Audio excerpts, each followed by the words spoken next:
My name is Ron Palmer, and I'm here at the POC Banquet. My position in the club these days is I'm the president for the last 4 years. Yeah, 2019 was a great year for the POC and the POC family. We made tremendous strides this year in all different areas.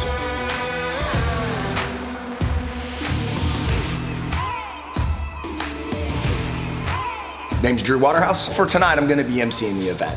Something I've done the last decade, something I really enjoy doing. You get to come see the friends and participate in, our annual banquet where everyone gets the awards for having put in the time this year.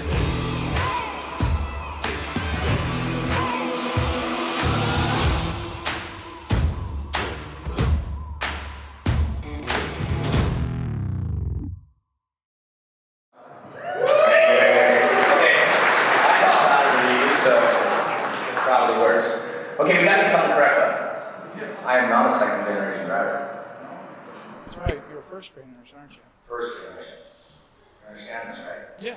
Okay, you sure? You know the story? I got it. This is 1999. It's not. 24 years old. Pop calls me and says, "You and your sister aren't in college anymore, and I got money burning in my pocket. I want to go race horses." "Okay, Dad, let's go." No joke, I'm serious. Most of you probably know my father, Ken Waterhouse. He's not here tonight. It's maybe the first time in 20 years he's not been to an annual banquet. So, Dad, good for you. But no, seriously, Dad called me up. He's like, "Hey, I found a car. It's in San Francisco. I bought us one-way tickets. We're going tomorrow." "All right, let's go." So we fly to San Francisco, and we go look at this 1969 Frankenstein 74 911S with like a 915 trans or something in it. I don't know. This car was piecemeal together, but it had a location. So I thought that was sexy for sure. So Dad was fine. So we bought this car, we drive it back down to Southern California, and we decided to go to a POC event.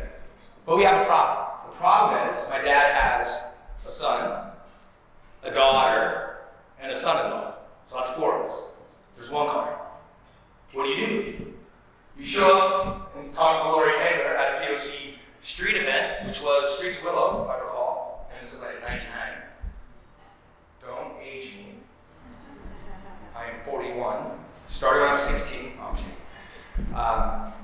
and we realized that we weren't allowed to share a car with 4 people. We did not know how it worked. We thought, okay, you want to run a session because there's 5 groups, right? Oh, we'll all just run one group. And we didn't realize that that's not the way it works. You got to do like yellow and white, and then to get in red and orange, you got to have more experience. So I'll just say, my dad did not drive that week, which means I drove first. So I'm the first generation, my pops the second generation. That's the way it's gonna be. My brother-in-law took the other seat. Not quite sure how he got that, but he did. So that next weekend, I get a call like 2 days later. "I found a car in Ontario. Come with me to that." So we go out and he buys another car with my sister in it. And that's how it started for us. My dad, my sister, myself, my brother-in-law hopped in these cars, drove to the track for like 2 years or a year, whatever it was, and went through the short track series. And at the time, I don't think you could get into the cup racing as quickly as you can now. I think you had to wait like 13 months before you can go to a racer's clinic, and then you had to wait at least 9 months or something to go to the second one. And so it took maybe a year for me to get through the short track, which is where I took a review of the year, which I don't know if I'm the only one who's done that, from short track and not actually racing. But that kind of kicked it all off for us. And that subsequently led me into racing, get into a 3.2, right? You gotta get into the B3 class. Well, you don't have B3 anymore, huh? What is it, GT4 or GT2, 5? GT5, that low? Oh, I suck. I didn't realize that. Anyways, subsequently got into a cup car for 5 or 6 years. Is this Speedy here? Dan? Oh, hi, Michelle. How are you? Where's your boy? Oh, come on, I gotta heckle him. I gotta wait till he comes back out. Because this is my only claim to fame. From 98 to 2003, I was in a GT3 Cup spec car. And Dan and I swapped with Mark Anderson and maybe a couple other people for those whole 5 years. And I have to say, Dan, I'll tell you guys when he gets out. I'll make him tell you. But he lost every year until last year. And then I quit. And I stopped racing, kidding. Got out of that car, got into a Boxster. In about the last 2 years now, as my kids have gotten older, although my youngest is only 3, my oldest is 11, my middle one's 7. I've gone back to the desert. So I don't get to come spend as much time with the family anymore at the POC, But it's been 20 years, and I love the opportunity to come back and talk with you guys. It's a great experience for those who are starting over at the autocross. You may not even be in a, swag tail dragon Porsche, which is sexy, I think, but eventually maybe. But you have the opportunity to kind of really get into an involvement with a club that not only is a very safe place to be, but it's a lot of fun, a lot of camaraderie, awesome opportunities to be able to be competitive in race. And Dan is obviously taking more time than I thought he would. So we'll heckle him later. Okay, that was saying something about myself. I don't know. So before we get into the coveted trophies and talk about our sponsors, I want to just introduce that there will be a couple special guests. Daniel Armbruster's in, although I have not, there he is right there. Daniel, good to see you again. I think you've been with us maybe the last 3 or 4 years. You've been able to have an opportunity to chat with us. As well as Martina Kwan is going to give us an opportunity to come speak, Martina as well. And then we have a professional driver, Dion, who's also going to come up and talk to us. But because the club runs the way that it does, we have to be so professional in business. And someone's got to come up and say, oh, the treasury is solvent, and then walk off the stage. So, anyways, let's see, Ron, would you like to come back up and actually start what we have to do, and then we'll go back to the talk? Thank you very much. All right, well, according to our bylaws, since there's a quorum of the membership present, I'd like to call this annual meeting of the Porsche Owners Club Inc. to order. It's been my honor to serve on the board for the last 5 years, the last 4 years as your president. And as we all know, the real lifeblood of our club is each and every volunteer. I'd like to say thanks to those members, sponsors, advertisers, and the board of directors who continue so much to help make this past year a great success. And a special thanks goes out to Porsche Cars North America for their continued support. Before we get on to official business, I'd like to talk about some of the changes that we made in 2019 and a little bit about 2020. So in 2019, we started our annual tech inspections for safety improvements. We did a tribute to Le Mans. We ran a games and night race, which we hadn't done for many years. I also want to thank Mr. Paul Bolton. We're very privileged to have him and his crew, Sky 21, that are here also this evening.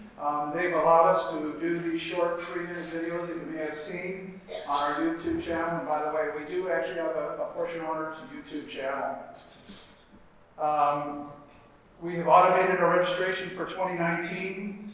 One of the biggest accomplishments we did, we incorporated the autocross into our fold. We had 11 events in 2019. For our first year, I think we were very successful. And as a result, we gained over 300 new members. A big thanks goes out to Mr. Don Chapman and Steve Aguina and their staff, which are all sitting here on these two tables.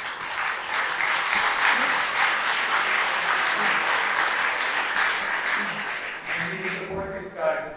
It is our future. They're coming in, and there's several of them have showed up at our PDS events, and some of our guys and gals have showed up at some of their autocrosses. It's been awesome. Okay, so one of the things that we continue to do, we offer our racers clinics twice a year for those new and upcoming people that are entering into the racing realm. 2019 has been a great year for the POC and the POC family. Our sponsorships continue to grow and support the club. For 2020, we're working to continue to grow and continue improving our marketing. Our velocity continues to grow. And on the racing side of the house, thanks to Mr. Matt Hollander, where we are, Matt, over there, we've had a pace car all last year, which has been awesome. It kind of brings a little bit more professionality to us, I think. For 2020, we're going to continue to look at the way to improve our programs. We're looking into the club in order to improve not only our attendance, but the way that we market the POC throughout our sponsors and to our sponsors in order to continue to make the POC the greatest racing club on the West Coast. 2019 was very exciting for our race groups. The GT1, GT3, and GT4 actually came down to the very last race of the year. And the second place overall for Boxster Spec was determined at the last race of the year. Congratulations to all our winners. You know, one of the things that you'll see me a lot of times you look on Facebook book and stuff is I really truly believe that great things are going on in the POC these days, and you should come check us out. And the spirit of the POC is alive and well. last thing for me, one last item in 2019 that is kind of dear and it's a little bit tough for me, is that we lost a couple of great men last year. They've been part of the POC for many years. Mr. Don Neville was one of them, and Mr. Chick Richardson. I would like to acknowledge Chick's daughter, Alicia, and her husband. They're over at the speech table, they're right here.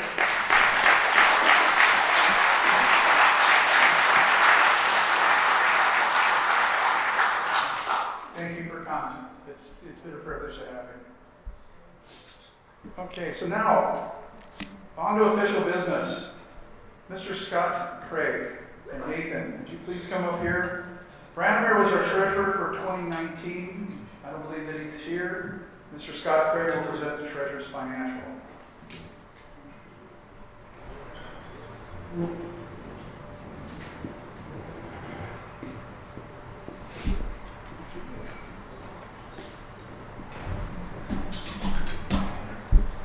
Thanks, Ron. Good evening. As your club treasurer, I'm pleased to report that all the monthly financial statements for 2019 have been submitted to the board. All of the tax returns for state and federal have been filed. And Drew, the club is solvent.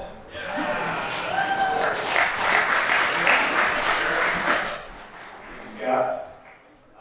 As the secretary of the club, I'm pleased to report that all minutes from our 2019 POD meetings have been approved by the BOD and are on file online and available for examination. They're posted on our website. Thank you. Thank you, guys. Nathan, you gonna? All right. So, thank you, Nathan. We had 4 positions available on the board this year. There was 5 submitted applications for election. And those that were elected to your board, or re-elected to your board, is Dwayne DeMent, Scott Craig, Joe Wiederholt, and Matt Hollander.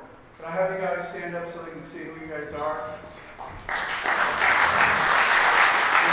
Along with part of the board is John Max. And John Gordon is not here, and myself as your president. I want to thank not only Nathan and Branimir. They were part of our 2019 board, and Matt Hollander took over the position, or took over the spot that Branimir had, and Nathan had pretty much timed out at that point in time. At our first meeting on January 8th of 2020, Mr. John Gordon turned in his resignation. And it's unfortunate that he's not here because I think that he needed to be celebrated a little bit. So, you know, I'm going to talk a little bit about him, and you guys probably already know this, but John's been many things to the club throughout the years. He's been a competitor, an organizer, a director, vice president, a friend, and sometimes controversial, as we all know. But most of all, he's always been focused on what is best for the club, and has spent many, many hours with me, helping me, you know, to grow and to learn this stuff, to help get us to where we are today as a club. He deserves a lot of recognition for that. So, unfortunately, he's not here to present that.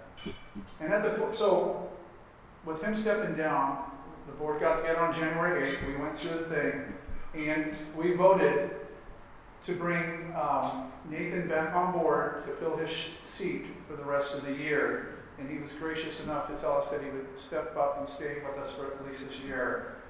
So that day we elected back on the board. I will be your president again for 2020. Yay! The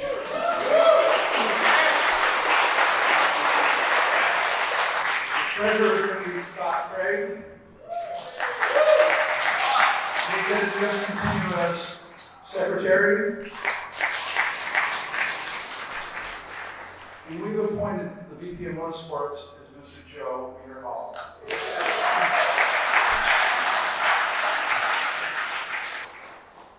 Nathan, did you want to talk about John real quickly? I did.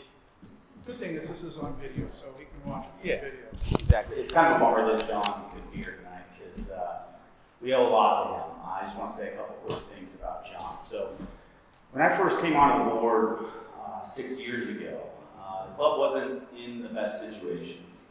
The economy had been struggling a bit for a couple of years, and consequently attendance was down. And the club hadn't been doing the best job of managing reserve funds to weather the storm. John was the one going somewhat against the grain and preaching and pushing hard for fiscal conservatism. He helped rein in spending, looked for ways to help reduce costs so that we could weather the storm, including taking more work on himself and pushing for the other board members to do the same. He also pushed for ways to modernize the club and bring it forward, including bringing more sports reg in to help organize and simplify administrative tasks for the club. I can tell you that the club's current success is due in large part to John helping turn things around into a positive direction. And we all owe him a lot for working so hard to ensure the club exists and flourishes to this day. So as a token of appreciation and thanks to John for his incredible service to the club, the board got together and we're giving him a hotel package that includes 2 nights stay at the Hotel Cheval in Paso Robles. That includes a wine tasting tour via limousine. The Hotel Cheval is a 5-star hotel in Paso Robles that's dog friendly because John really loves his dogs. So we can bring him there. And he loves wine too, so it's going to be the perfect gift for him. So I want everyone to give a big round of applause to John Gordon because he really helped us out. Thank you, John. Thank you. Okay, well, as chairman, I've received no other notice of new business to be brought before this annual meeting. Therefore, I declare this annual meeting adjourned. Mr. Drew? Sorry, I was heckling Dan, who honestly I think I had the most fun ever racing in my entire career than that man right there raising his hand. And more so because I wanted to talk shit about Tuba's wife, about beating her husband every day, every week, and all the time for 5 years. All right, now all the time. Until the end, yes, until the end.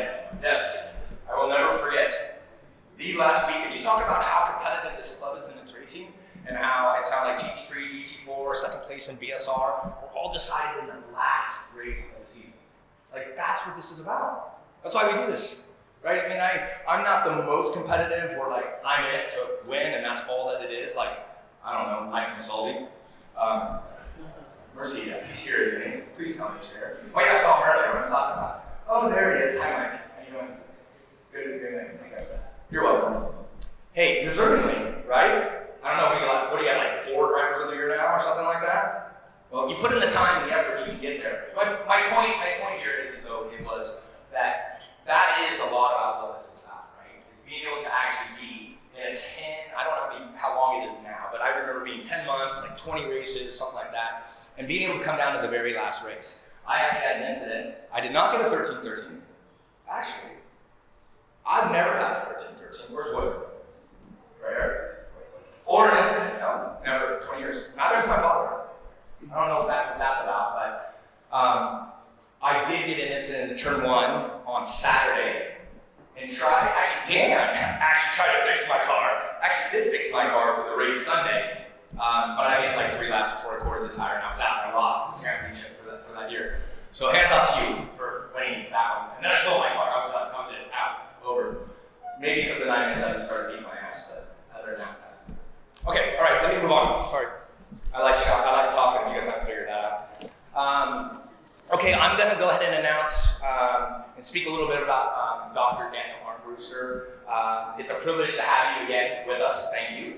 You've been a part of the Porsche team now since 2000, so is that about right? 20 years. In your direction, Porsche Motorsports Germany. I'm going to have to be careful about exactly the acronym of what Porsche you're involved with, right? Developed the 911 GT3R hybrid race car.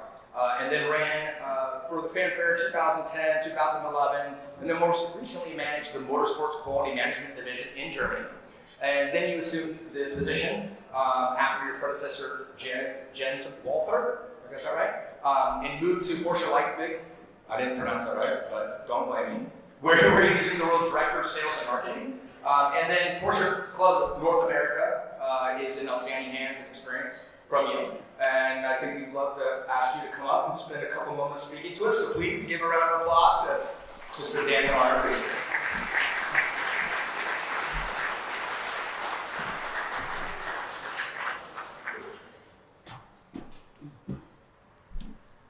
Yeah, good evening everybody. I hope you had a wonderful afternoon today. I saw lots of interest during our tours here at the motorsports department. So thank you for your interest in motorsports. And Ron, when I look at your home screen on your laptop, I think you have lots of things on your plate for this century. So right now it's quite smart to do an end of season banquet in January. So looks like it is a Swedean idea to combine the start in the new season together with the end of season banquet. So we would do it in the same way in Sweden. When I recap the last century, and you just said for 2020 we will start racing again. But this is a new century, and that's for me quite important because if you look at the last centuries, what happened when the iPhone, for example, 2007 was introduced, it was a game changer. And even today we are faced in the new century with new mobility, electrification, for example. So Porsche is also preparing for these new technologies. But first of all, I want to recap 2019.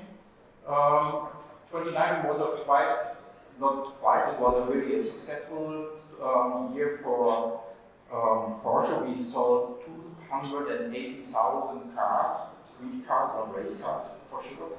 280,000. 8% more here in America. California is most of the most important part in America. Also in racing, we were very successful with the RSR. We won everything worldwide, and also here in America, everything what we can win. And I'm very proud about our gentleman drivers because we are responsible for customer racing, and our gentleman drivers here in America, they were also very successful.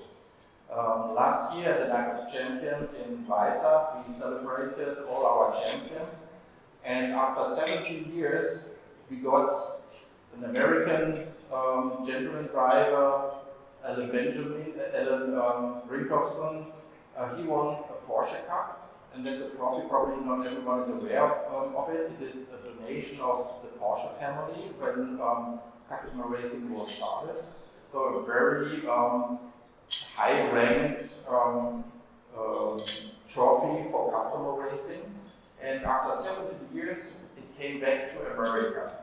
And quite interesting, under the 10 ranked people, 6 of them were from America. So 60% of our customer racers here in America were under the 10 best ranked customers. And I think that's an applause worth.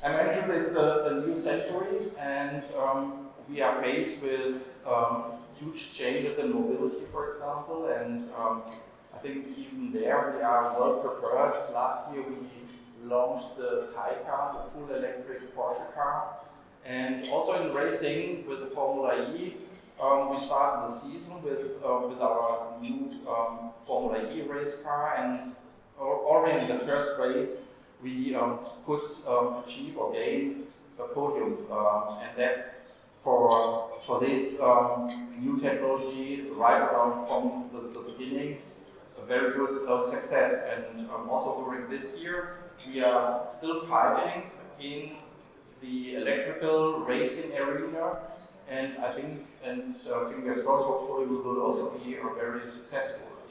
So Porsche is, I think from my point of view, very good prepared for the future, for the new century. Things will change. We are prepared, and we will also try to stay ahead of the things, and hopefully we can also gain achieve positive momentum for this new century. At the end of the day, all the success depends on people, and we are speaking about the Porsche family, so I'm really proud being a part of the American Porsche family. And everyone and the American culture made it very easy for us to adapt for my family and for myself. So we are really happy being here. And for us, very important is to adapt to the American culture, and I think as far or as of today, I think it's we've managed it quite well. I bought, for example, barbecue, and all my colleagues they said, "Now you are a real American. Without barbecue, you aren't an American." So I think we are on our way to adapt, and we will also keep pushing. Now Alvin said the speech shall just take 3 minutes, so I will close shortly. Don't worry. I want to say thank you for your passion for our brand, but also for racing. I wish you a very nice evening, and for sure a nice and successful season. But from my point of view, I want to wish you health and for sure safe races. Thank you very much. Thank you very much. Appreciate you supporting us to do what we want. I was going to give one. Hey, Daniel. I just want to say thank you for speaking. I just have a few things to say about this guy. I had the opportunity of taking him around this track in my Courier GT, and the passion that this guy still has 15 years later on the Courier GT, and the stories that he told me, and what he was saying about the car and the development. I just saw the passion in your eyes and your voice, and it was such an amazing experience to drive you around, and I really appreciate you being here and speaking today. Thank you. Thank you, Mike. So, Mike, I was going to give you at least something back on that heckle earlier, and that is that we all have private logbooks, or we used to. I don't know if you still have those things. And if something happens, you get written up in that thing. There's only one sentence in my driver's logbook, and you're the one who wrote it. I don't know if you remember, it's Las Vegas. It's the first time I ever had the cup car, and anyway, she told me, you need to not be as arrested in this cup car, you think you could be something like that. Anyways, there you go, you give me back that. I want to go ahead and introduce Martina Kwan to come up and have an opportunity to share a few things with us. Come on up, please.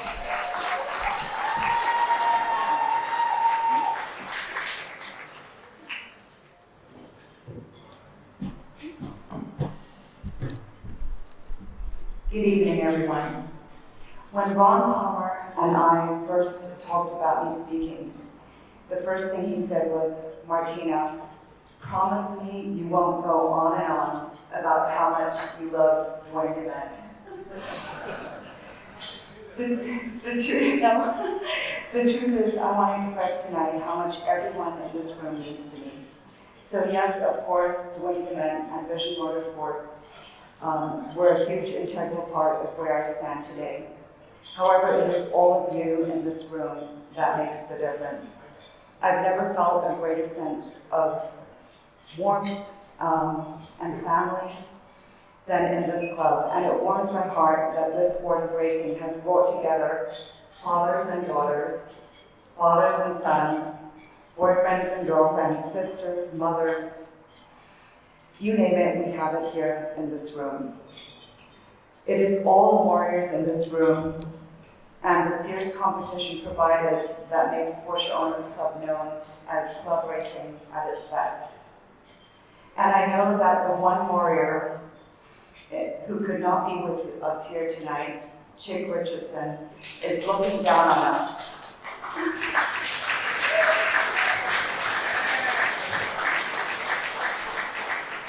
from heaven and sitting on the edge of a seat, waiting in anticipation to see if he won the John Deere Award again tonight.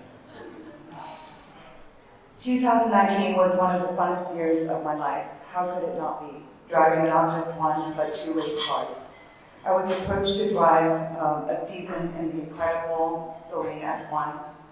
And here I am thinking, are you talking to me? Like, are you kidding me? Because I know that so many people in this room have so much more seat time and experience than I do, for sure. So the experience with Celine last year was full of moments, including when I was asked to drift the Celine with 2 professional drifters in the Olympic Stadium in Beijing, China, in front of 25,000 people. I said, absolutely, yes, of course, I can do that. The only problem is that I had never drifted a car before.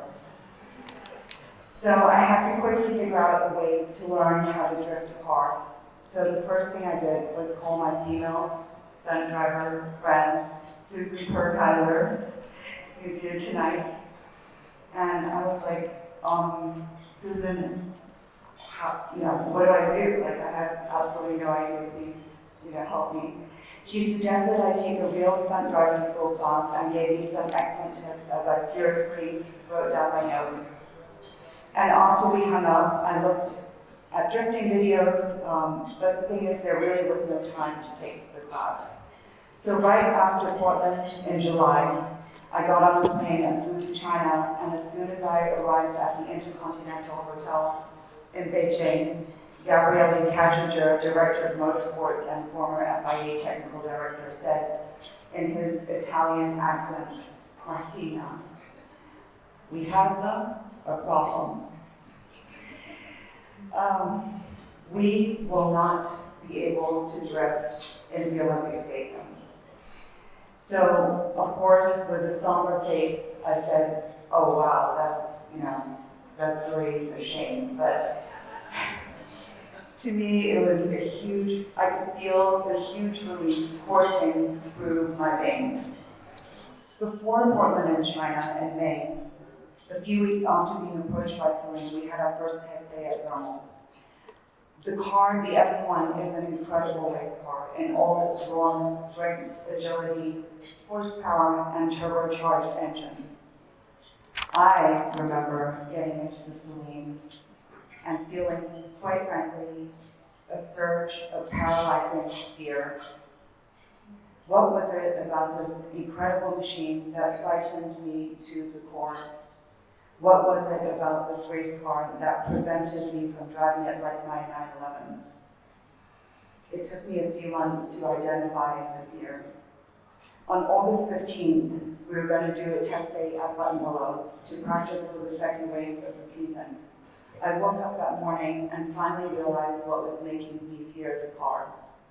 I realized that I had heard the sounds of the car 43 years ago. I realized I heard the sounds of the car 43 years ago as a 10-year-old girl living in Beirut, Lebanon during the Lebanese War. It was the hissing and popping sounds of the Celine that reminded me of the sounds of machine guns, bombs, and rockets, and explosions. When we first moved to Beirut, it was known as the Paris of the Middle East. Glistening Mediterranean Sea, set against beautiful mountains. The war started soon after we moved there from Hong Kong, and the surrounding neighborhoods became some of the neighborhoods, strongholds of the fighters. The Holiday Inn Beirut, located 2 miles from our apartment, became a strategic military asset and the front line of the war. So from October of 75 to March of 76, this hotel became part of an epic battle known as the War of the Hotels, in which 25,000 fighters were mobilized in our neighborhood, and every night the warfare continued. Actually, during the day, When the war started, we were no longer able to go to school. So my sister, Veronica, and I, we became great tree climbers and roller skaters, and we would skate down to the German embassy to collect our homework. And one of our other favorite activities was collecting empty bullet shells and bomb shrapnel from the parking lot next to our apartment. But things changed when it got dark and day turned to night. I would wake up hearing the distinctive sound of machine guns far away, getting closer and closer to our apartment. My sister Veronica was my lifeline. I don't think I could have survived without her. My nightly ritual when I heard the machine guns was to crawl out of my bed and climb into her bed for comfort. And together we would wait for the air raid sirens to go off. It was actually not so much planes flying overhead that we were concerned about. It was fighters on the back of flatbed trucks, driving by our buildings, shooting off gunfire and rockets. Our apartment was on the ground floor, and so, in a sense, we used our apartment as a bomb shelter. All of our neighbors from the higher floors would come down and we would sit huddled in our corridor, facing each other and waiting.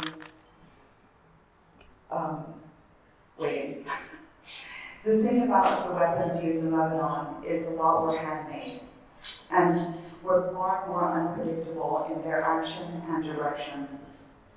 You know how when your neighbors on July 4th shoot off a rocket and it goes sideways instead of in a straight trajectory?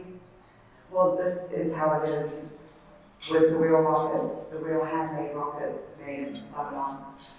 So in reality, the exact moment you hear a rocket or bomb being fired is when your body tenses with fear the most, because you don't know which direction it will go. Those were the scariest moments for me, sitting huddled against the wall in our corridor, and every single time a rocket was being fired, there was the excruciating anticipation of wondering if it was going to hit our apartment building next, and whether we were going to be the next ones to die. So it was really the hissing, zing, and flying sounds of something being fired that scared me, and it was those sounds in the Celine Park that at first paralyzed me with fear. In '76, we left Beirut as war refugees, never to return. I don't know about you, but my family was one that tended to sweep things under the rug. This meant that we never openly discussed unpleasantries. On the one hand, sweeping things under the rug can be quite useful, a useful technique, not having to think about the bad things that have happened in your life. On the other, I never had the chance to confront my fears from living in Beirut. I've avoided war movies to this day, walked out of the movie Platoon after 5 minutes, have been afraid of the dark, avoided the sound of fireworks and some other things for 4 decades since we left. Fast forward 43 years, waking up on the day I was to drive the car at Buffalo, August 15. I knew I had to get over my fear fast. I knew it was time to pull the rug up and confront the fears I had subconsciously carried around for 4 decades. It was at that moment I pulled off on the highway before the grapevine started and found a video on YouTube with the real sounds of machine gun fire, rockets, bombs, and explosions. For the first time in 43 years, I listened to the violent and aggressive sounds that I heard sitting in that corridor. As I was listening, it made me cry to think of the little 9-year-old girl that I was in Beirut, climbing into my sister's bed every night and remembering the visceral fear that I felt. But you know what? Having listened to these sounds for an hour at full volume desensitized me and took away my negative association, so that by the time I reached Buttonwillow, I was no longer as afraid to get into the car. I got into that race car and was able to podium twice in 7 races during the season. By the way, I now love the sound of the turbocharged Celine race car, and I wish my own car were a turbo. In conclusion, there are so many lessons I learned in 2019, including that when you make a commitment to a team, you have to get up, show up, and try and do your best to get the job done. And finally, my own story has reminded me how important it is to be kind and compassionate to people, because you never know what someone has been through to get to where they are today. Thank you.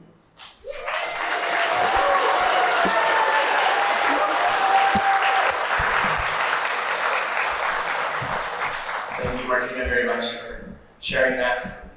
Really brings us to a grounding. Before I jump to the next, I'm actually going to invite up. Let me just make sure I'm on track here.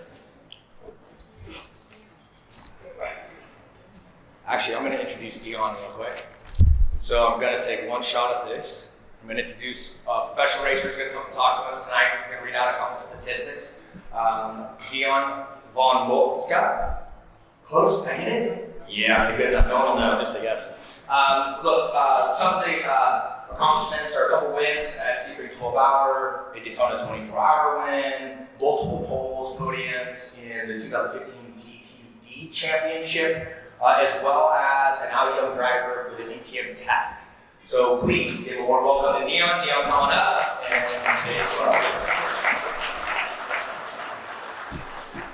Wow, not sure I can follow up Martina's story there. Thanks for sharing with us, and it just makes us, I guess, really thankful to be in this room and get to compete in the sport that we all love. So to start off tonight, I first want to say thank you to Ron and everyone at the Porsche Owners Club for creating an environment that brings people into our sports and allows us all to share this passion. So please help me in saying thank you to Ron and everyone.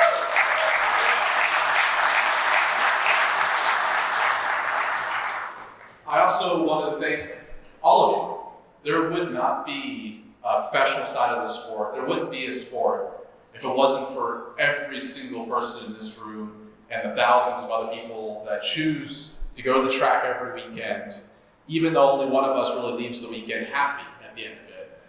So thank you to everybody here. I know for some of us on the pro side, we wouldn't have our jobs, we wouldn't be able to do what we do if it wasn't for all of you.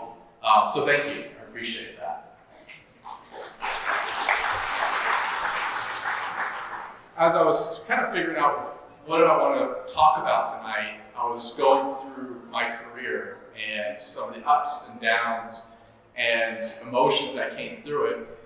And what I realized is at 2 pivotal moments in my career, Porsche was actually a part of that. So I thought I would spend tonight talking about those 2 pivotal moments as it was kind of apropos to what we're doing. So to start off the first part of this, I first need to talk about the biggest supporter in my career, the person that got me into the sport, the person that kept me in the sport was my dad. He's the one that bribed me into racing and really pushed me throughout my career. So my first year driving in GT cars was an ALMS GTC series, which was a spec cup car series. And some of the best Porsche drivers in the world were there. Pompelli, Nico Molin, Faulkner, amazing, amazing drivers. And it had been a rough couple of years. And the second race of the season that year was at Long Beach. The team decided, let's stay out, not change tires. I got in the car in the lead and quickly fell back to second, quickly fell back to third, and with about 3 minutes to go in the race, I was defending position for third place, and I closed the door when a car was there and made really hard impact into the wall. So we were out of the race, and at the end of the weekend, my dad kind of sat down with me and says, "Do you think you're good enough? Is this still something that you think you could make it in?" And to have the person that was your biggest supporter throughout your entire career, that never questioned you, actually questioned, definitely, it took me back. It put me back on my back foot and made me question myself. Is this something that I can do? Can I make this a career? So I sat back and readjusted how I looked at my focus, what I wanted to put into this. And I decided and I realized that I just needed to focus completely on the moment, give everything I had, as I wasn't giving it everything I had, and that's what this sport deserves. And the next race out, I had a month and a half to Lime Rock Park. And funny enough, after a month and a half of work, we get to Lime Rock, the same strategy comes up. I don't know how this is possible. We made the same call. But in that race, I overtook my, at the time, much more experienced teammate, Spencer Pompelli, on the last lap, the last corner, to win the race. And my first professional win in ALMS, in a Porsche. You think, now the teams will call, I've proved myself, let's go make this happen. No phone calls, nothing changed. And that's when I realized, not only do you have to do it once, you've got to do it time, again, and again, and again. You have to be focused purely on what you can control and do it every single race. So fast forward a year and a half later, going into the 2013 season at the time, I had one race on the calendar. At this time it was with Alex Joe, who was, if you guys don't know Alex, he's one of the most iconic Porsche teams in the world, and Alex himself is an amazing team owner. So he gave me a contract for the Sebring 12-hour. At the same time, I was working with Alex to put together a deal with Audi to run the 24 Hours of Daytona. In December, we agreed to terms, so I had two races on my contract. The team got the car after Christmas. The Daytona 24-hour is at the end of January. So they had 1 month to get the car ready, including testing.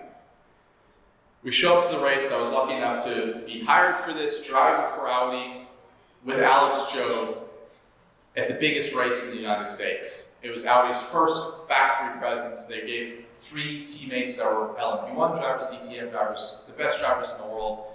All the microscope is on you. We're in this race, 23 hours into the race, we were in 5th place. There was 3 factory Audis, all of them battling for position. At that time, you think in this race there's a lot going on behind the scenes. They had engineers back in Germany that were running simulations on strategy, and they determined that our sister car was the one that was best positioned to win the race. So they told us a certain strategy that should have placed us in 2nd place. The engineer on our team who worked for Alex decided to ignore those orders, which is pretty remarkable for that. You don't often see that. So instead of pitting early and conserving fuel, we stayed flat out and we pitted with 4 minutes to go, racing for 23 hours and 56 minutes. And when we came out of the pits, we were in 1st place by 0.3 of a second. We ended up winning that race by 1.4 seconds after 24 hours of racing.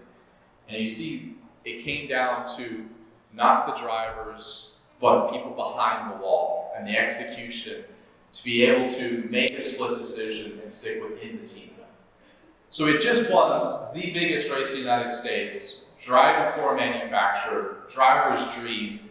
Yeah, think career's going to be set. The calls are going to come in, manufacturers are going to want to hire you. Instead, I got a call later that week from Alex. It says, hey Dion, so you know how we agreed to terms on the Sebring 12 hour? Well, the sponsor wants somebody else in the car. So, what I was able to get you was a 10-lap test. You versus the other driver, and we're going to see who has the fastest 10-lap average and the fastest lap. And that person will get the seat in the Sebring 12 hour. So once again, I have to just focus completely on what I can control to be able to be my best at that test. We showed up, I was able to be the faster driver, got the seat, and we won the Sebring 12 hour again.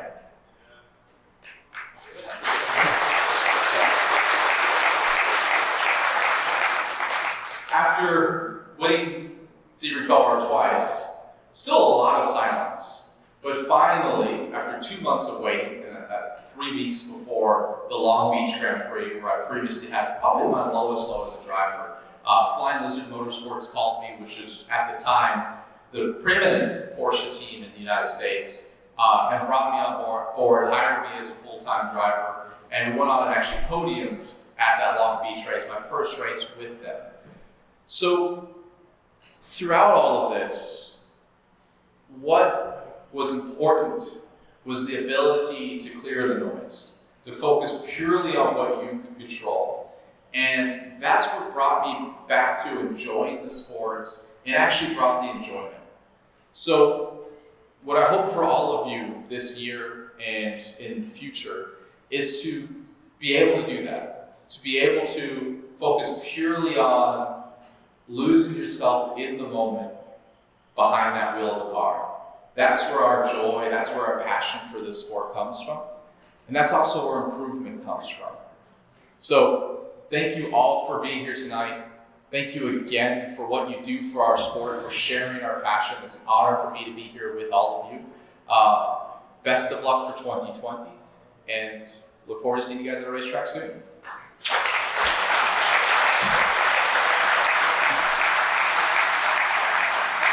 Thank you so much. I think we all love hearing stories. We were talking earlier about how we're talking about coming out of the last race, right? The last 53 minutes. We hear that all the time. We really do. And I know those of you who've been able to experience that, it's super, super fun, especially when it happens and there's a yellow flag and the only person that gets the yellow flag is me, and then we win the race because of it. I think I did that more than once, actually. What? Did I get nothing for that? Oh, because you guys lost. I understand. All right. Thanks, whoever that was. Yeah. Woo.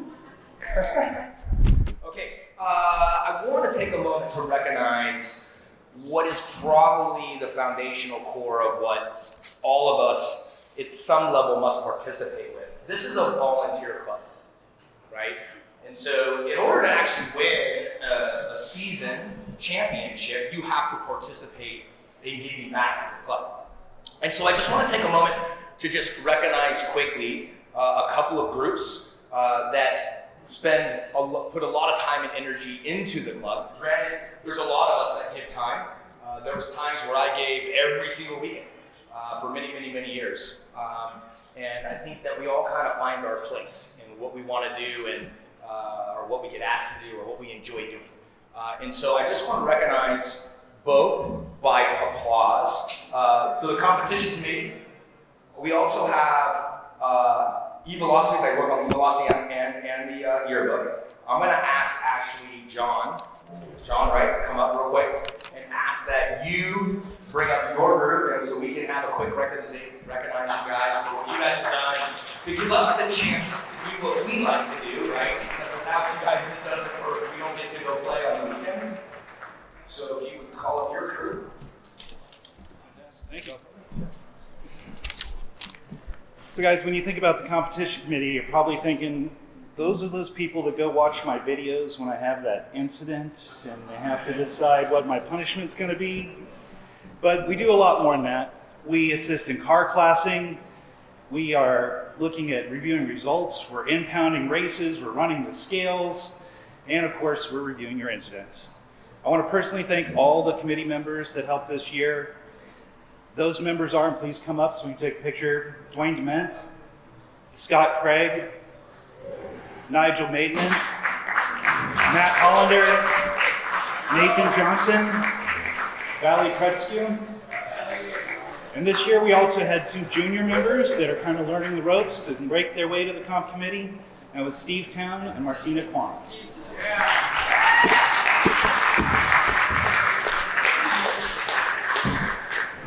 All right, let's give a hand to that beautiful group.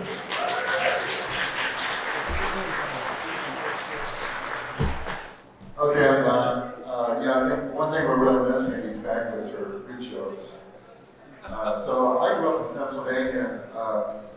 We didn't have too many horses, but we had a lot of horses and buggies. And down the street, there was this farmer, and he was milking his cow one day, the old-fashioned way. And there's this fly buzzing around, and all of a sudden the fly disappeared. Well, the fly went in the cow's ear, and pretty soon the fly winds up in the guy's coat pocket. It turns out that the fly went in one ear, not the other. Okay. Maybe another picture, better picture. Okay, velocity, e-velocity comes out once every month. We feature the event that took place that month, and in order to guarantee that we have at least one good article, we have a staff of writers that I'd like to introduce. So before I do that, I want to mention, just because these writers are on our staff does not mean that all of you, any one of you, can't submit an article to Velocity. You know that you get 50 points per article, and if you submit photos of that, you get another 50 points. That's 100 points, so if you're applying for a championship, something you might want to consider in 2020. So I'd like to bring up 6 writers that have been on our staff this year. First, Joe Weirholt.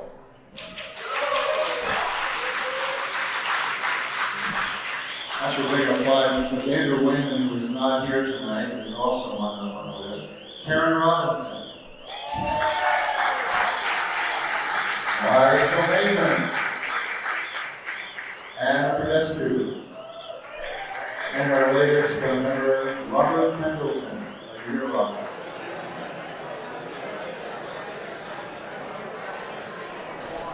Before we get into the cup side of things, I'd like to invite Mr. Don Chapman up here. He is along with Steve Aguina, the ones that have started the autocross with the POC this for 2019.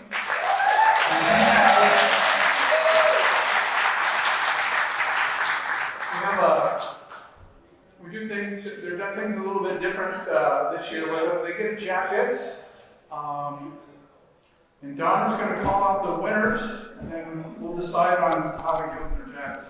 All right, so yeah, all the winners will get this jacket here.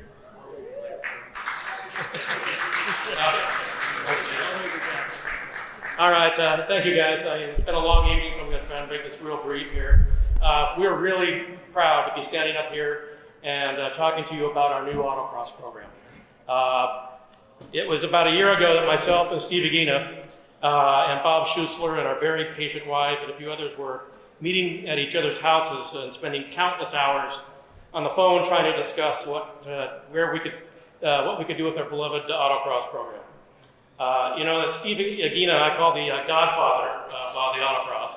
He's been around a while, and because of the organizational systems that Bob and Steve put in place a long time ago, the autocross program grew to be one of the best in the country. So, the expression, it takes a village, well, it certainly takes a village for the autocross program.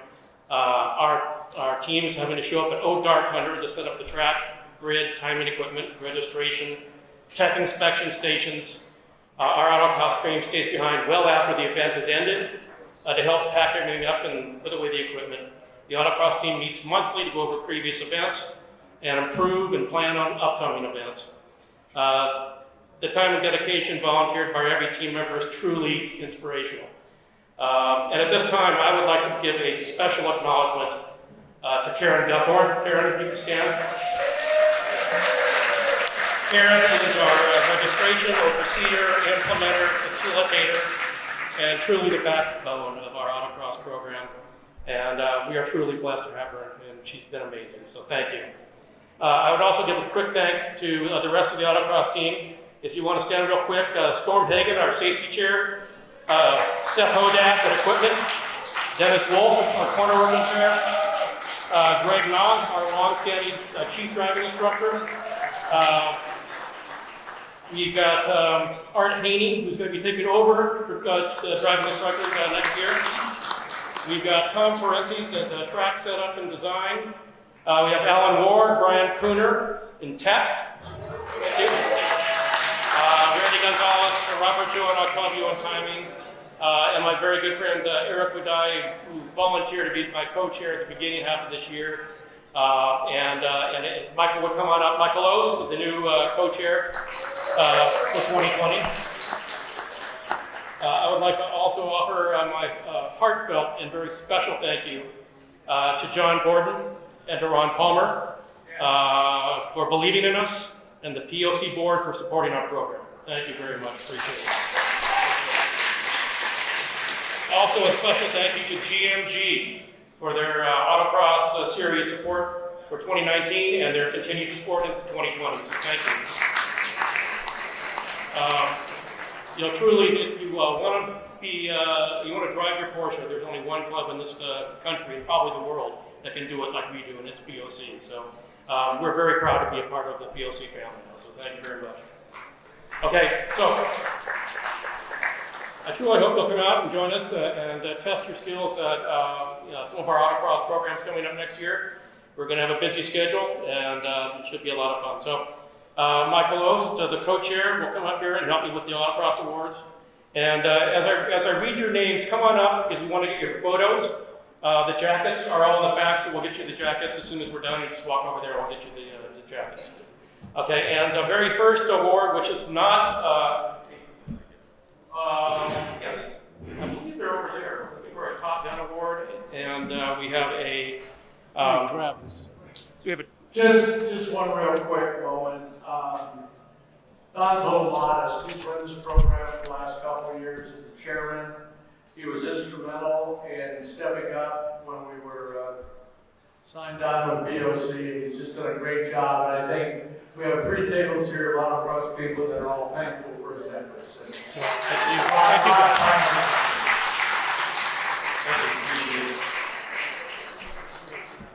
you. Okay. Do you need this? Well, yeah, we will, in a second. Okay, so as I read your name, especially we're going to start off with the Top Gun Award. This is given to the driver with the winning of the season with our BRI index. So in other words, he's the best of the best. And want to read off the winner? Sure. So if you guys don't know what the BRI is, basically it's how we handicap cars. So of course, because a Boxster could race against a GT3. So the GT3 has to be exceptionally 4 seconds faster than a Boxster. But it's how we handicap cars in autocross, so that way the whole group, a whole 120 cars can compete against each other to see who's their driving skills, who really has the driving skills. So this year, for our Top Gun award, we had one guy who shows up in an old 1966 911 and just wanders around and just starts winning everything. And like, who's this guy? But he was showing up, he was doing his homework, he was making it work. And then, we had this guy named Dennis Wolf. And Dennis Wolf shows up a long time ago. He shows up in an Audi, a 4-door Audi that understeers everywhere. But he just keeps on putting down these just blistering times, and we're just like, who is this guy? And then we get to know him. He's a great guy, and he's really become a really important part of the club. And we really appreciate you, Dennis. We thank you. So this year, we have our good friend Cam, and I actually convinced him to come out. And I thought, I told him, I was like, yeah, you're going to get an award, maybe. You should show up. But then Dennis comes in, and he really messes up the whole point thing. And he's like, he just keeps winning everything at the end of the year. And so Cam starts calling me, hey, what's going on? What's happening? But I would like to announce this year, the Top Gun Award goes to Cam Kempstein. He's our guy. And he proves age is just a number. 1966 911E. There you go, sir. Congratulations. Greg? Yeah. Thank you for coming on up here. We have our second award, which is our Instructor of the Year award. And who better to introduce it than our CDM? Well, thank you to POC for taking us under your wings and making us part of your program here. The foundation of autocross with POC has always been our instructors. Every month we have a team of dedicated individuals that show up, willing to share their knowledge and their skill with every participant in the program. Our instructors are the face of POC to everybody coming into autocross. As a chief driving instructor over the years, one of my duties has always been to pick the Instructor of the Year. Over the last couple of years, because of the caliber of instructors that we've come up with, it's become increasingly more difficult. So, being chosen as Instructor of the Year, for me, was always the pinnacle of recognition within the autocross program. To that point, the criteria for consideration for Instructor of the Year are consistent participation, a willingness to share their knowledge, an ability to share that knowledge so people can understand it and apply it, the desire to grow and improve, and then they have to demonstrate a consistent level of performance. 2019 was a transition year moving into POC, and with that it had some challenges. Part of that challenge is that we saw new drivers in a volume that was 4 times what we'd ever experienced previously. That created a challenge, providing enough instructors for all those new drivers coming in wanting to experience the program. So a couple things that made this individual stand out as Instructor of the Year this year. Early in the year, he came to me and said, if you need somebody to take 2 students, give them to me. I'll handle it. Every autocross, one of the things we do, as drivers complete a certain number of runs with an instructor over the autocrosses, we do a check ride to make sure we can improve them to drive on their own. And he offered to help with those check rides at every autocross. At one point, he came to me and he said, if you have any drivers coming in with cars that aren't Porsches, front engine cars, front wheel drive, I want to get assigned to those students so I can learn how those cars perform so I can become a better instructor. He also came to me one time and said, if you have anybody that's really challenging, give them to me. And frequently, I would get people come to me and request this person to be their instructor. So it was a great pleasure. I'd like to announce the 2019 Instructor of the Year, Brian Cooner.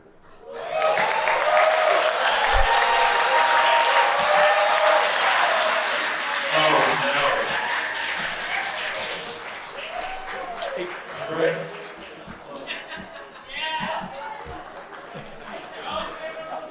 No speech. No.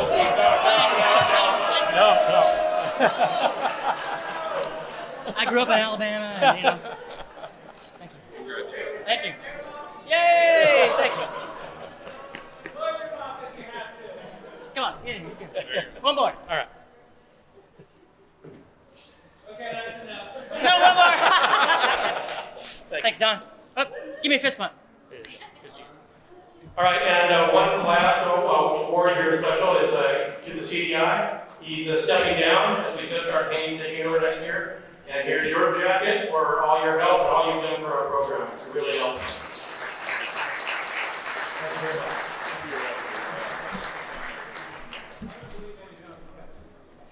That's it. Yeah. Okay, so we're going to get to the awards real quick. As I read your name, come on up. We're going to take a picture and we'll get the jackets off to the side. Okay, Cam Pemstein, come on up. CCO3 winner. Jeremy Cottrell, CCO4. We got Tiffany Lewis, CCO5L. We got Brian Cooner, CCO8. Yeah. We got Dennis Wolf, CC11. Karen Guthorn, CC12 lead. We got Steve Agina, CC13. We got Tristan Zethra, CC15. Alan Ward, class CC16. Chris Richardson, SSO2. Art Haney, SSO4. William Noble, SSO7. And X class, Jacob Abrams. And these are it. These are our champions for 2019.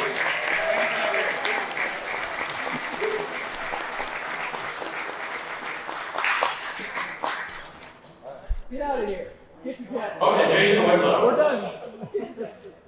If we're not, okay, perfect. Great. Thanks, Ost. Thank you. All right, guys, thank you very much. It's been a pleasure serving the POC. Thank you very much. We're having a great year, so come on out and check us out this year. So I just wanted to make a comment and recognize, I don't know if all the other POC family members saw this, but I had at least 4 people come up to me just now and be like, I don't recognize any of these people, do you know who they are? And I'm like, no. And I learned from Ron, and I understand that the Orange County Group PCA kind of something happened, and then you guys have now come in and are working with us, the POC. But I don't know if you guys saw, but almost every single person that was awarded or received something was given love by every single other person in that group. And that's very, very much, I think, why we have the camaraderie that we do, because we're very similar in that way. So welcome those who are new to the POC family, I guess, so to speak. I don't know how exactly we're calling it, but welcome. All right, Dwayne, I think you're up, or you're gonna be up. I'm calling you. I think. Yes, I'm just teasing Ron. Come on.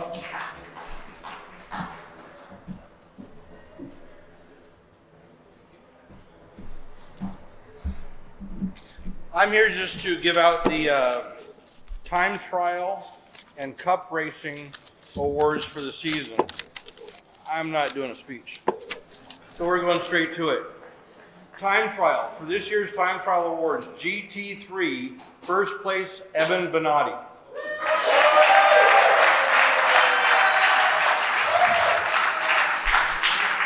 Evan, come on up. First place in GT4, Martina Kwan.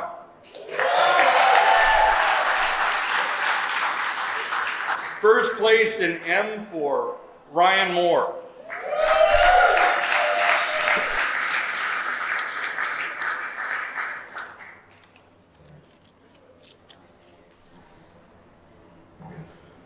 You guys all did an outstanding job.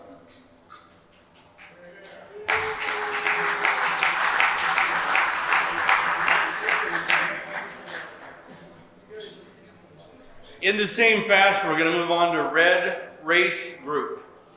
First place in GT1, Eric Olbers.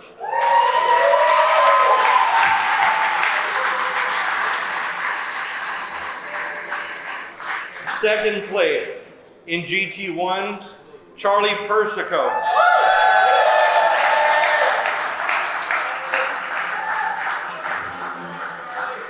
And first place in GT2, Mike Monsalve.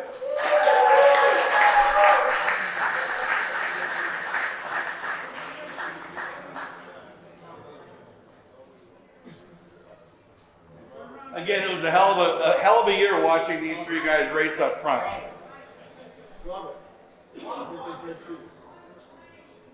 Thank you very much.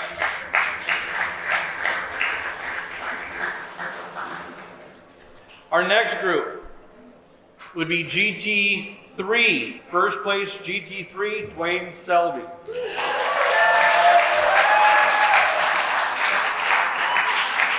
Second place, GT3, Nathan Johnson.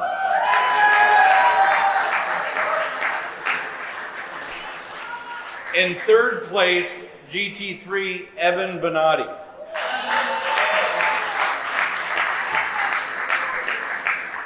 These 3 guys were another one that it came down to the last race of the season, and it was just a point or two? 1 point between first and second place.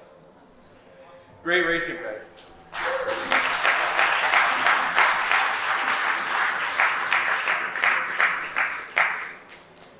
And last, we're going to talk about GT4. First place in GT4, Steve Town.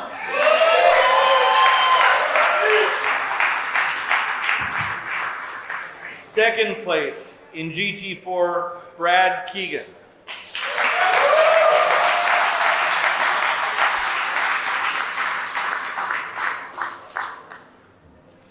And third place in GT4, Chick Richardson.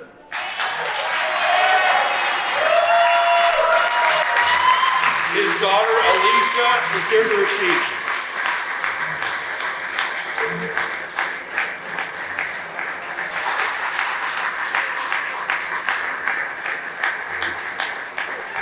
In the orange race group, sorry about that, first place, BSR, Anders Hayner.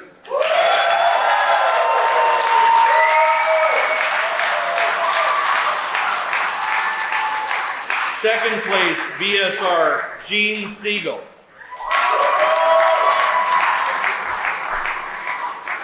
Third place, BSR, Matt Hollander.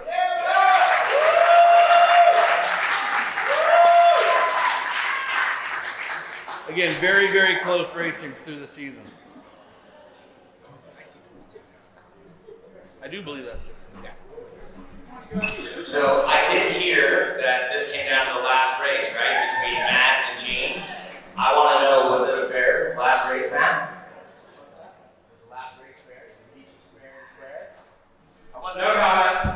Oh, no comment. I like it. Gene, good job. Straight face. Good poker player. All right, see, I'll see you there. Hey, where's mine? Hey, while they're taking photos, let's hear it for all the class champions across the board. So we're going to jump into the last few awards, and then we're going to call it an end to the evening. We're going to get into the special awards. Oh, you still have it? Oh, well, then I'll do that. Or someone else do it. You want me to do it? I have no GT5. Larry Haas, GT5. Larry, sorry, Larry. It's not my fault. But I'll take responsibility. That's it.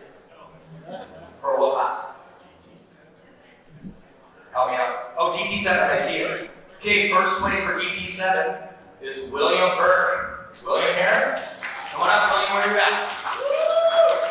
Oh, here he comes. Oh, he's coming around the corner. Slide fast. He's gonna get in. Winner! Woo! Can I see? And for what class? Oh, SCR. Oh, Paul Martin? Paul, SCR, first place. Where you at? I don't know if he's here. I didn't see him. Oh, that was fine. All right, guys. Can I have Joe? Joe, where are you at? Joe Water, please come up and give out the award that everyone fights all year to get, right? They fight on track and off. Yeah, it's, I don't know, it's one of our more popular awards, the John Deere Weed Harvesting Award. The John Deere Weed Harvesting Award has a storied history since its inception in 2003. Some of our most illustrious drivers have claimed the trophy over the years. I say looking back at it early on, the award seemed to focus on one spectacular off for the season, but in the recent years we've tended to award the more consistent weed harvesters. The trophy winner really needs to exit the track with style, in a way that lets everybody know that they're a hard charger and they're unafraid of the consequences. Although the 2019 winner spread his crop killing across the year, he really clinched the award with spectacular, and I do mean that, offs at Chuckwalla Valley Raceway on Saturday and Sunday. This included a really spectacular spin and tremendous dust cloud straight from the lead of the Red Cup race on lap 1. It is my honor to present the Chick Richardson Memorial John Deere Weed Harvesting Award to Quarter Mile Charlie Pearson.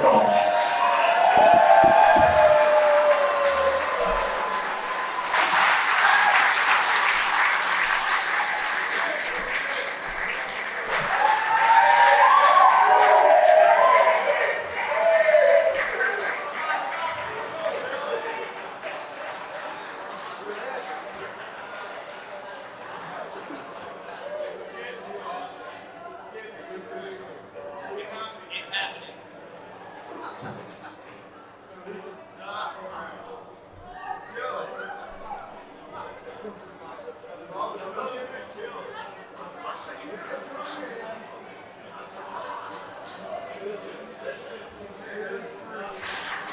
Okay, our next award goes for the POC Service Points Champion. As a volunteer club, the POC likes to reward those who contribute to volunteering their time and talent to help educate new members and contribute to the smooth operation of the club on race weekends. The service award goes to the club member who earns the greatest number of points by volunteering during the year. This year's winner is a valued member of the competition committee, which you heard rules on on-track incidents and reviews and refines our general competition rules, is also consistently provided valuable instruction to our newer members. Along with a beautiful trophy, the Service Points Champion gets to carry the coveted number 1 on their car for the 2020 season. Most of you will know him as the only one in the paddock that has a bonnet and a boot on his car. Our Service Points Award winner for 2019 is Nigel Maidman.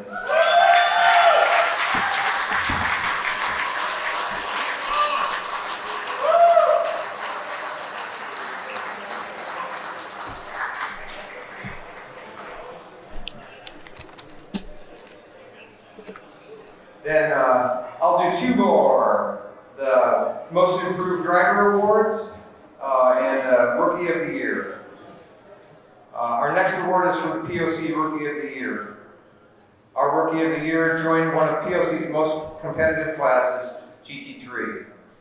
He first ran with the Red Group in April at Spring Mountain and claimed solid results with a 4th and 5th place in his first outing. But he really showed his potential the following month at Willow Springs, where he captured his first win on a really challenging wet track. He consistently placed on the podium and finished 3rd overall in the GT3 season championship. The 2019 POC Rookie of the Year is Evan Benani.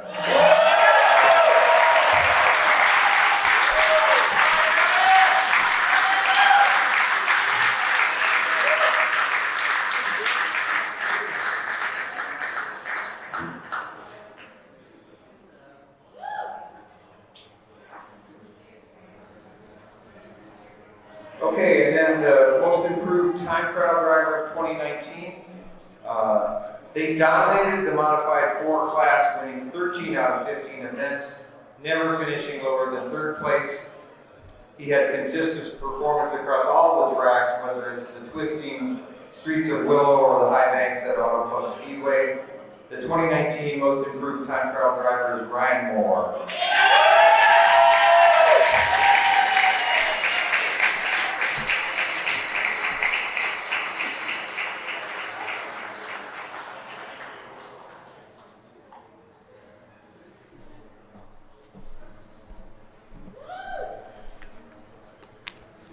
Thank you, Drew. All right, guys, we got 5 minutes left, so let's get the attention here. I got 3 more awards. I'm going to present 2 of them. So I'm going to present first the Most Improved Cup Racer Award. So the board looked at the field of cup racers, and one racer stood out as having progressed so much from the beginning of the year to year end. At the beginning of the year, this person was running middle of the pack in the highly competitive Boxster Spec class, often nipping the heels at the podium finishers. But by the middle of the year, this person was reaching the podium and secured both 2nd and 3rd class finishes, but still out of the reach of the podium, the top of the podium. However, following a lot of work and dedication, some talented role models close to learn from, and following some coaching, this person was getting faster and faster each event, and their year culminated in a class win in BSR in the final Orange Cup race of the year at Willow Springs. So the POC's 2019 Most Improved Cup Racer Award goes to Alex Hayner.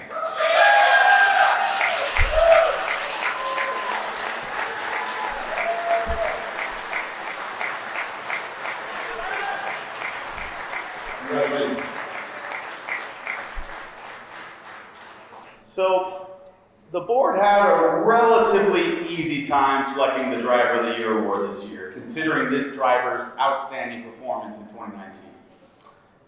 This driver is certainly experienced, having started racing in 1996 and having competed in World Challenge, Grand Am, and MX5 Cup. Prior to racing, actually, he was a professional downhill speed skier and was named the world champion in 1988. Whilst being a fierce competitor, this driver is also a true gentleman who embodies the POC spirit.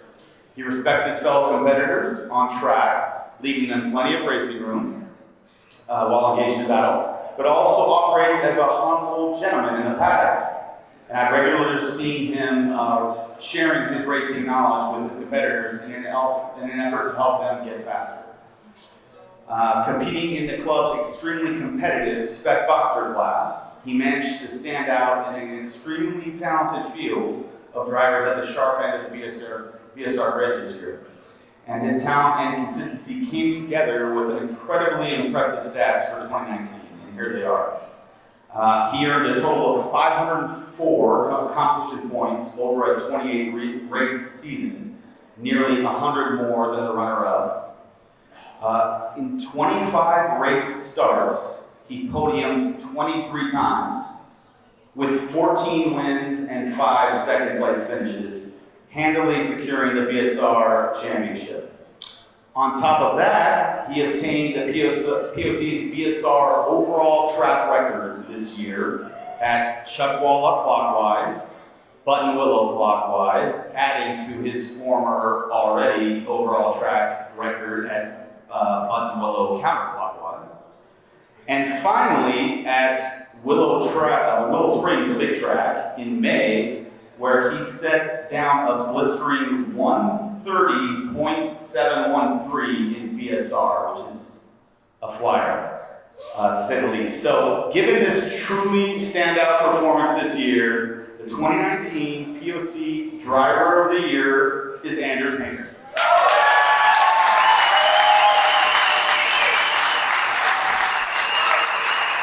And how cool is that? We got Anders and his daughter up here.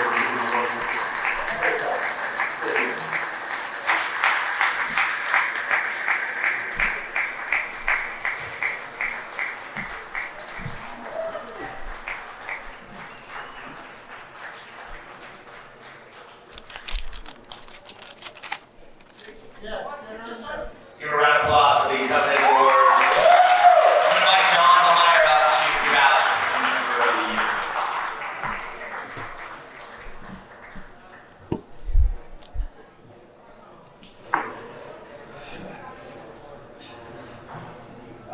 Tonight we're going to start a new tradition. Been 64 years in, but tonight the tradition is that last year's Member of the Year gets to start giving away this year's Member of the Year award. We're going to try to do that going forward.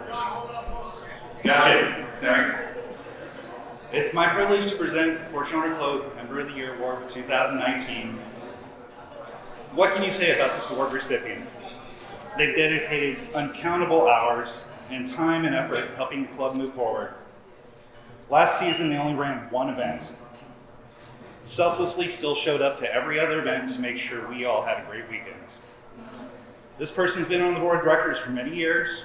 Has assisted with helping to move our club towards a better financial situation.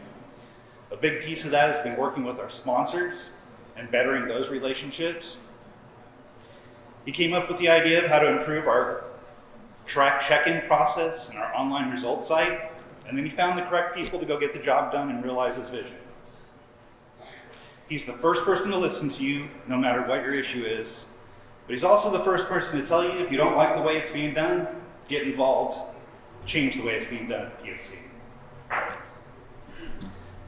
The other list of accomplishments, I just can't go on and on about what he does. But it's my honor this year, and with great respect, that I present the 2019 Porsche Owner Member of the Year to Ron Connor.